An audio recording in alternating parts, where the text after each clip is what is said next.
Good evening, ladies and gentlemen. It's 6 p.m. Cairo local time for our news bulletin coming to you from Channel 2. This is Lamia Abdesattar, and we start with the headlines.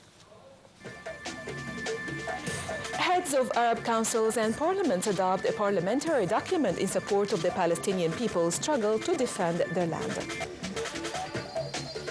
Hamas frees all 6 hostages in the latest exchange with Israel.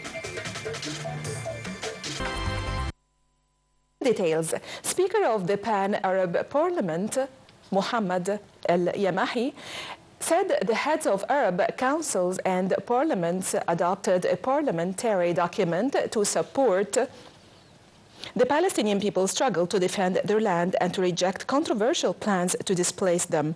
The document will be submitted to the Emergency Arab Summit scheduled in Egypt early next month. El-Yamahi commended the Egyptian unwavering position to ensure the Palestinian people's firm right to live and rebuild their lands without threats to their lives. The remarks came Saturday during the opening session of the 7th edition of the Conference of the Arab Parliament and Arab Council's heads. Addressing the session, Speaker of the House of Representatives Dr. Hanafi Gebali said that Israeli occupation is working on wicked plans to uproot the Palestinians from their lands, which is a threat to the Arab national security. Gebali also added that Egypt rejects this plan and is moving in different axes to stop the bloodshed through ceasefire and reconstruction of Gaza.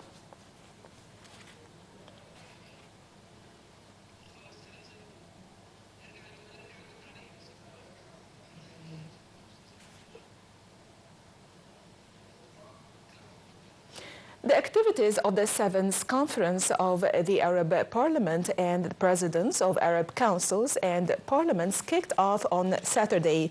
The conference focused on Arab actions that could be taken by Arab parliamentarians to support the Palestinian people, to confront displacement plans, and to back alternative initiatives in the regional and international forums. Addressing the conference, Arab League Secretary General Ahmed Abul Ghaid said he is looking forward to a unified Arab stance position supporting the Palestinian people's steadfastness on their land and rejection of displacement. Abul Ghaid also stressed that there is no peace without establishing an independent Palestinian state with East Jerusalem as its capital.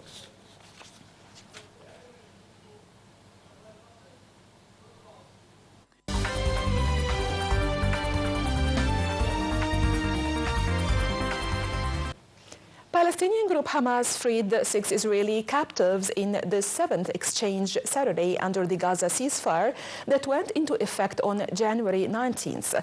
2 of the released had been held in the Gaza. Later Saturday, Israel is to release 620 Palestinian prisoners from Israeli jails. They include 151 who were serving life or other long sentences, around 100 of whom will be deported to other countries. They also include 445 men and over 20 children and a woman, all of whom were seized by Israeli occupation troops in Gaza during the current war.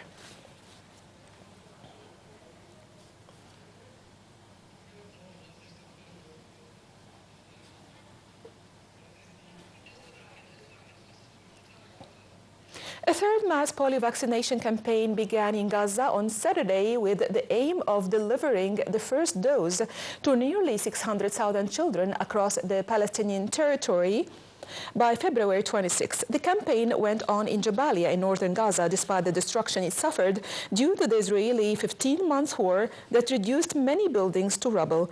The vaccination campaign involves multiple UN agencies, including the UN Relief and Works Agency for Palestinian Refugees, UNRWA, and comes as a ceasefire has largely halted the aggression.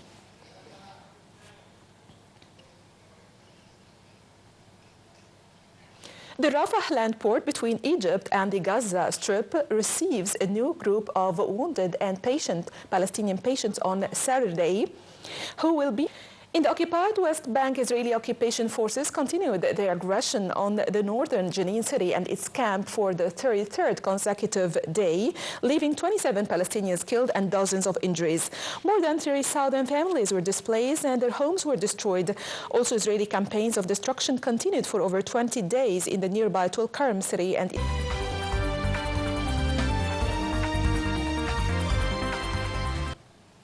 Prime Foreign Minister Dr. Mustafa Madbouli on Saturday headed to Kuwait on an official visit where he holds bilateral talks with Kuwaiti officials over joint cooperation in various fields. Dr. Madbouli and his Kuwaiti counterpart Sheikh Ahmed Abdullah Al Ahmed Al Sabah will also chair talks over several issues of mutual interest.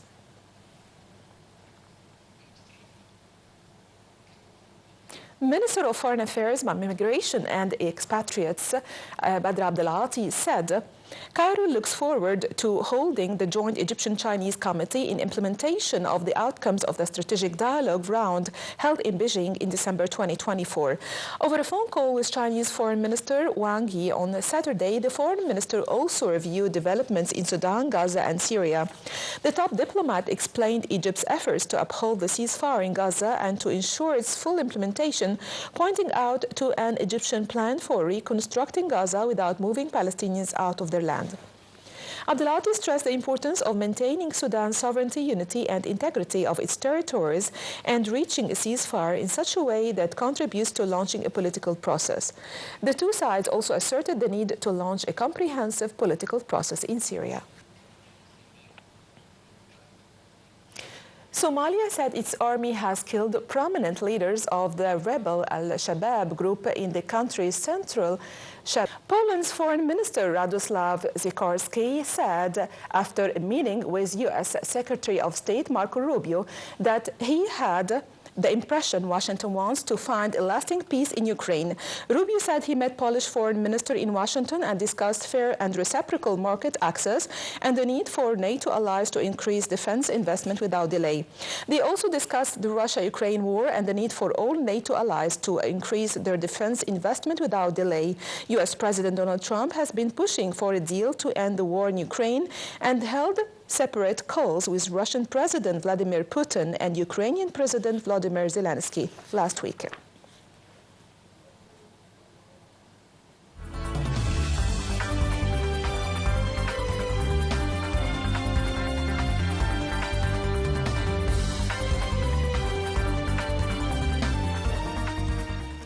On the sidelines of the Egypt International Energy Conference and Exhibition Egypt 2025, First Under Secretary of the Ministry of Petroleum and Mineral Resources, Ala Al-Batal, held a meeting with senior officials of Apache Corporation in Egypt to discuss opportunities to enhance collaboration in the fields of reducing emissions, energy transformation, and applying the highest safety standards.